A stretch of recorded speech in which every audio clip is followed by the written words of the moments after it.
সংবাদ সবাইকে স্বাগত জানাচ্ছি আমি ফিরোজ তোহা। শুরুতেই সংবাদ শিরোনাম জানিয়ে দেব এই মুহূর্তে হাতে পাওয়া সর্বশেষ গুরুত্বপূর্ণ আপডেট বাংলা সংবাদ। শুরুতেই থাকছে কোটা বৈষম্য চালু হলে আরেকটি মুক্তিযুদ্ধ অনিবার্য। রেল ট্রানজিটের নামে ভারতকে একতরফা করিডোর দিলে দেশের সার্বভৌমত্ব ক্ষুণ্ণ হবে বলে মনে করে এবি পার্টি। দলের নেতারা বলছেন, দেশের সার্বভৌমত্ব ক্ষুণ্ণ করা বৈষম্যমূলক কোটা পুনর্বর্তনের মাধ্যমে পাকিস্তানি বৈষম্য ফিরিয়ে আনবার চেষ্টা করা হলে আরেকটি মুক্তিযুদ্ধ অনিবার্য হয়ে যাবে। এবারে জানাবো, চোরের দিন শেষ, গৃহস্থের একদিন চলে এসেছে। বিএনপির স্থায়ী কমিটির সদস্য আমির খসরু মাহমুদ চৌধুরী বলেছেন, নির্বাচনের আগে আমাদের আন্দোলন, আমাদের জনগণ, আমাদের নেতাকর্মী যত না শক্তিশালী ছিল, আজ আমরা তার চেয়েও বেশি শক্তিশালী। এবারের ধাক্কা সামলাতে পারবে না। চোরের 10 দিন শেষ, গৃহস্থের একদিন চলে এসেছে। জানাবো, রাষ্ট্রীয় পৃষ্ঠপোষকতাতেই সর্বত্র দুর্নীতি ও লুটপাট হচ্ছে বলে অভিযোগ করেছেন গণতন্ত্র মঞ্চের নেতারা। তারা বলেছেন, সরকারি কর্মকর্তারা রাতের ভোটে সহায়তা করায় বর্তমান সরকার তাদের দুর্নীতি করার অবাধ সুযোগ করে দিয়েছে। দুর্নীতি ও লুটপাট প্রাতিষ্ঠানিক এবং অবকাঠামোগত রূপ নেওয়ার সম্পূর্ণ দায় বর্তমান সরকারের। দুর্নীতি এবং আওয়ামী লীগ এখন সমর্থক হয়ে দাঁড়িয়েছে। এদিকে ডিএনএ স্যাম্পল দিতে চিঠি, শিগগিরই কলকাতা যাবেন ডরিন। সংসদ সদস্য আনারুল আজিম আনারের মেয়ে মুমতারিন ফেরদৌস ডরিনকে চিঠি পাঠিয়েছে কলকাতার সিআইডি। মরদেহের খণ্ডাংশ উদ্ধারের ঘটনায় ডিএনএ টেস্টের স্যাম্পল দিতে কলকাতার সিআইডি চিঠি পাঠিয়েছে ডরিনকে। শিগগিরই কলকাতা যাবেন তিনি। জানিয়ে দেব, আমরা চাঁদে যাব, এখন থেকেই প্রস্তুতি নিতে হবে। চাঁদ জয়ের জন্য এখন থেকেই প্রস্তুতি নিতে শিশুদের প্রতি আহ্বান জানিয়েছেন প্রধানমন্ত্রী শেখ হাসিনা। তিনি বলেন, আমরা একসময় চাঁদেও যাব, তাই সবাইকে এখন থেকেই সেভাবে প্রস্তুতি নিতে হবে। এবং সর্বশেষ জানাবো আন্তর্জাতিক সংবাদ। ব্রিটিশ নয়া প্রধানমন্ত্রীকে পুতিন কেন অভিনন্দন জানাবেন না? ভ্লাদিমির পুতিন সম্ভবত নতুন ব্রিটিশ প্রধানমন্ত্রীকে অভিনন্দন জানাবেন না। রাশিয়ার সঙ্গে ব্রিটেনের অবন্ধুসুলভ আচরণ অব্যাহত রাখার কথা উল্লেখ করে এই আশঙ্কার কথা জানান দিমিত্র পেসকভ। এতক্ষণ শিরোনাম শুনছিলেন, এবার বিস্তারিত। প্রিয় দর্শক, আপনি যদি এই চ্যানেলে নতুন হয়ে থাকেন, ভিডিওটি দেখতে দেখতে চ্যানেলটি সাবস্ক্রাইব করে আমাদের সঙ্গেই থাকুন। আর এই ভিডিও সম্পর্কে আপনি আপনার মূল্যবান মতামতটি কমেন্ট বক্সে জানিয়ে দিন। আর হ্যাঁ প্রিয় দর্শক, জানিয়ে দিন ভিডিওটি কোথা থেকে দেখছেন। কোটা বৈষম্য চালু হলে আরেকটি মুক্তিযুদ্ধ অনিবার্য, এবি পার্টি। রেল ট্রানজিটের নামে ভারতকে একতরফা করিডোর দিলে দেশের সার্বভৌমত্ব ক্ষুণ্ণ হবে বলে মনে করে এবি পার্টি। দলটি নেতারা বলছেন, দেশের সার্বভৌমত্ব ক্ষুণ্ণ করা বৈষম্যমূলক কোটা পুনঃপ্রবর্তনের মাধ্যমে পাকিস্তানি বৈষম্য ফিরিয়ে আনবার চেষ্টা করা হলে আরেকটি মুক্তিযুদ্ধ অনিবার্য হয়ে যাবে। শনিবার বিকেল 4টায় রাজধানীর বিজয়নগর বিজয় 71 চত্বরে অবস্থান ও বিক্ষোভ মিছিলে কর্মসূচিতে অংশ নিয়ে দলটির নেতারা এসব কথা বলেন। ট্রানজিটের একতরফা রেল করিডোর, কোটা পুনঃপ্রবর্তন বাতিল এবং ডামি সরকারের পদত্যাগ সহ 4 দফা দাবিতে এ কর্মসূচির আয়োজন করা হয়। দলটির কেন্দ্রীয় অফিস সম্পাদক অ্যাডভোকেট আব্দুল আল মামুন রানার সঞ্চালনায় বিক্ষোভ সমাবেশে সভাপতিত্ব করেন এবি পার্টির যুগ্ম আহ্বায়ক প্রফেসর মেজর অবসরপ্রাপ্ত ওহাব মিনার। সভাপতির বক্তব্যে মেজর অবসরপ্রাপ্ত ওহাব মিনার বলেন, এই সরকার দেশের স্বাধীনতা সার্বভৌমত্বের প্রতি বৃদ্ধাঙ্গুলি দেখিয়ে একতরফাভাবে ভারতকে রেল করিডোর দিয়েছে। এই ডামি সরকার মুক্তিযুদ্ধের মূল চেতনা, বৈষম্যহীন বাংলাদেশ গড়ার লক্ষ্যকে ভুলুণ্ঠিত করেছে। আদালতের ঘাড়ে বন্দুক রেখে আবার নতুন করে কোটা প্রথা চালু করতে চাইছে।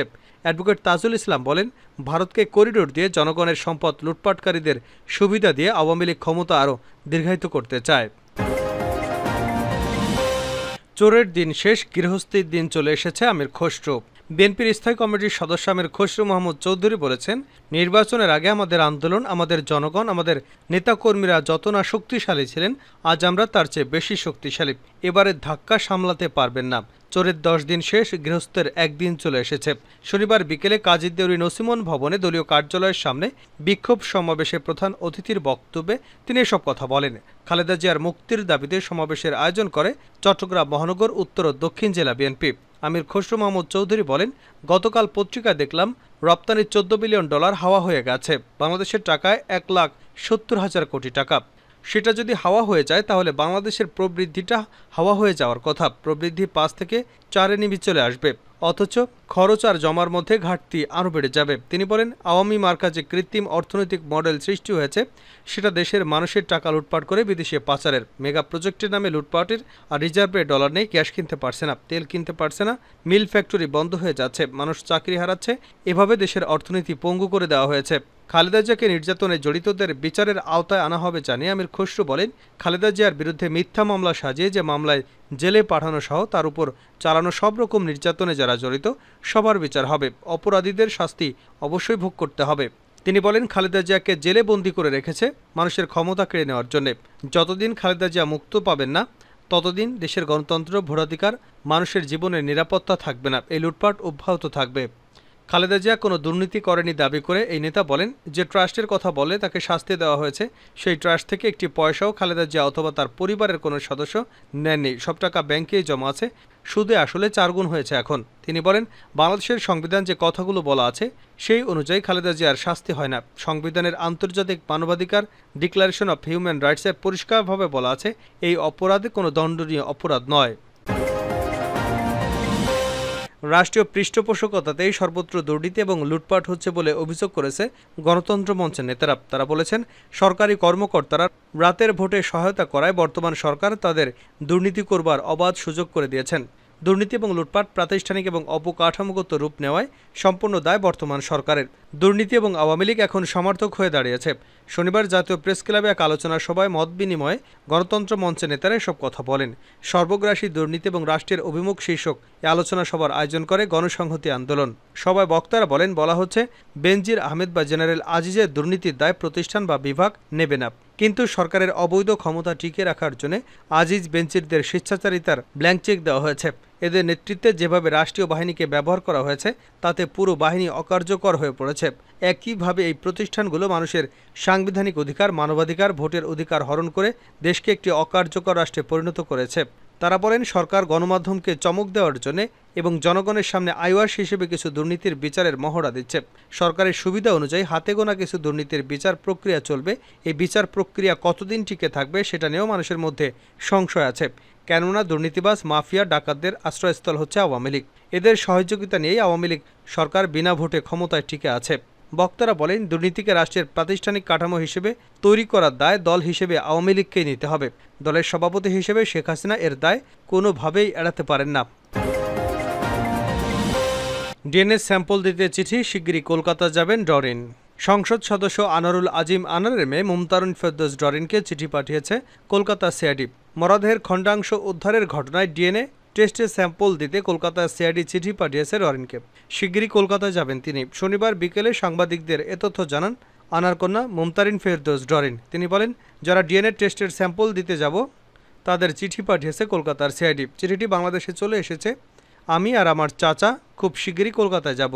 এর আগে জাতীয় প্রেস ক্লাবে সংসদ সদস্য আনারুল আজিম আনার অপহরণ এবং হত্যার পরিকল্পনাকারী, অর্থের যোগানদাতা এবং হত্যাকারীদের সর্বোচ্চ শাস্তির দাবিতে মানববন্ধন করেন কালীগঞ্জ উপজেলার জনপ্রতিনিধিরা। মানববন্ধনে ডরিন বলেন, আমার বাবার হত্যাকাণ্ডে যারা জড়িত তাদের প্রত্যেকের ফাঁসি চাই। আমি বাবা হারিয়েছি, বাবাকে আর ফিরে পাবো না। অনেকে জেলে আছে, অনেকে বাইরে আছে, তারা বেঁচে আছে, কিন্তু আমার বাবা আর ফিরে আসবে না। সব আসামির ফাঁসি হলে বাবাকেও আর ফিরে পাবো না। তিনি বলেন, আমার বাবাকে যেভাবে হত্যা করা হয়েছে সেটি বিশ্বের ইতিহাসে নৃশংসতম হত্যাকাণ্ড। হত্যার মূল পরিকল্পনাকারী, অর্থের যোগানদাতা, কিলার ও তথ্য গোপনকারী সহ সবার সর্বোচ্চ শাস্তি চাই। এমপি কন্যা বলেন, আমি প্রধানমন্ত্রীর কাছে কথা বলেছিলাম। প্রধানমন্ত্রী আমার সঙ্গে আছেন, তিনি আমার একমাত্র অভিভাবক। তিনি আমাকে বলেছেন তদন্তের মতো হবে, সবার সর্বোচ্চ শাস্তি নিশ্চিত করা হবে। প্রধানমন্ত্রীর উপর আমি আস্থা রাখি। আমার একমাত্র অভিভাবক মমতা মহিমা এ হত্যার বিচার করবেন, কারণ বাবা হারানোর কষ্ট তিনি আমার চাইতে ভালো জানেন। মানববন্ধনে ডরিন বলেন, মুলকিরার শিমুল ভূঁইয়া 164 ধারা জমানবন্দিতে আদালতে সাইদুল করে মিন্টুর রূপে গ্যাসবাবুর কথা বলেছেন। এই গ্যাসবাবু আদালতে গিয়ে মিন্টুর কথা বলেছেন। তাদের সংশ্লিষ্টতা রয়েছে বলেই গ্রেপ্তার হয়েছেন। ব্রিটিশ নয়া প্রধানমন্ত্রীকে কেন পুতিন অভিনন্দন জানাবেন না? ক্রেমলিন প্রাসাদের মুখপাত্র বলেছেন, পুতিন সম্ভবত নতুন ব্রিটিশ প্রধানমন্ত্রীকে অভিনন্দন জানাবেন না। রাশিয়ার সঙ্গে ব্রিটেনের অবন্ধুসুলভ আচরণ অব্যাহত রাখার কথা উল্লেখ করে এই আশঙ্কার কথা জানান দিমিত্র পেসকভ। ইউক্রেন যুদ্ধ শুরু হওয়ার পর থেকেই ব্রিটেন এই যুদ্ধে সক্রিয় ভূমিকা পালন করছে। মস্কো নিরাপত্তা বিষয়ে উদ্বেগের প্রতি পশ্চিমাদের ভ্রুক্ষেপহীন এবং রাশিয়ার সীমান্তের কাছে ন্যাটো বাহিনীর সম্প্রসারণ থেকে এই যুদ্ধ শুরু হয়েছিল। পার্স টুডে আরও জানিয়েছে, লন্ডন রাশিয়ার বিরুদ্ধে অবস্থান নিয়ে ইউক্রেনকে অস্ত্র এবং সামরিক সরঞ্জাম দিয়ে রাশিয়ার বিরুদ্ধে নিষেধাজ্ঞা আরোপের মাধ্যমে উত্তেজনা এবং সংঘাত বাড়িয়ে দিয়েছিল। ব্রিটেন এখন পর্যন্ত রাশিয়ার 1100-রও বেশি নাগরিক এবং 800-রও বেশি সরকারি সংস্থার বিরুদ্ধে নিষেধাজ্ঞা দিয়েছে। ব্রিটেনের নয়া প্রধানমন্ত্রী নির্বাচিত হবার পর ক্রেমলিনের মুখপাত্র পেসকোভ সাংবাদিকদের আরও বলেন, লন্ডন একইভাবে মস্কোর বিরুদ্ধে অবন্ধুসুলভ আচরণ করে যাচ্ছে। সে কারণে রুশ প্রেসিডেন্ট পুতিন ব্রিটেন পার্লামেন্ট নির্বাচনে লেবার পার্টির বিজয় এবং নয়া প্রধানমন্ত্রী স্যার কিয়ার রডনি স্টোমারকে অভিনন্দন জানাবার সম্ভাবনা খুবই কম বলেই মনে হচ্ছে। পুতিন স্টারমারের বিজয়কে স্বাগত জানাবেন কিনা জানতে চাইলে পেসকোভ স্পষ্ট করে বলেন, সবকিছুই নির্ভর করছে নতুন ব্রিটিশ প্রধানমন্ত্রীর উদ্যোগের উপর। যদিও তিনি শান্তিপূর্ণ এবং সৃজনশীল কোনো উদ্যোগ নিয়ে এগিয়ে আসবেন বলে মনে হচ্ছে না। গতকাল ব্রিটিশ পার্লামেন্ট নির্বাচনে লেবার পার্টি 650টি আসনে জয়লাভ করে সংখ্যাগরিষ্ঠতা পেয়েছে। এর ফলে প্রধানমন্ত্রী ঋষি সুনাক পদত্যাগ করতে বাধ্য হয়েছেন।